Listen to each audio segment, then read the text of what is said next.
Welcome back to Investing Insight. In this final part of our stock market term series, we'll explore key concepts that help investors understand how stocks are actually priced and valued. Let's begin with book value. Book value represents what a company is worth on paper, its total assets minus its liabilities. If a company were to close tomorrow, the book value is what would remain for shareholders. Next is intrinsic value. This is what investors believe a company is truly worth, based on fundamentals like future earnings, growth potential, and risk.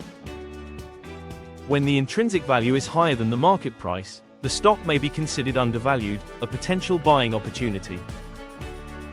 Market capitalization, or market cap, shows the total value of a company's shares at the current market price. It's calculated by multiplying the share price by the number of outstanding shares. Market cap helps you see whether a company is small, mid-sized, or large, and gives you a quick sense of its market strength.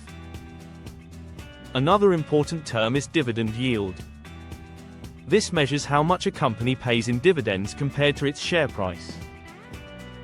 A higher dividend yield means a stronger cash return for investors, but it's also important to check whether those payouts are sustainable. Finally, earnings growth shows how much a company's profits are increasing over time. Consistent earnings growth usually signals good management and long-term potential. Understanding these terms helps investors see beyond day-to-day price changes and focus on a company's true worth. It's this knowledge that separates short-term traders from long-term investors.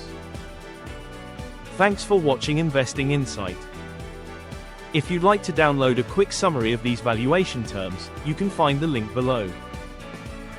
Remember, the smarter you understand value, the better you invest.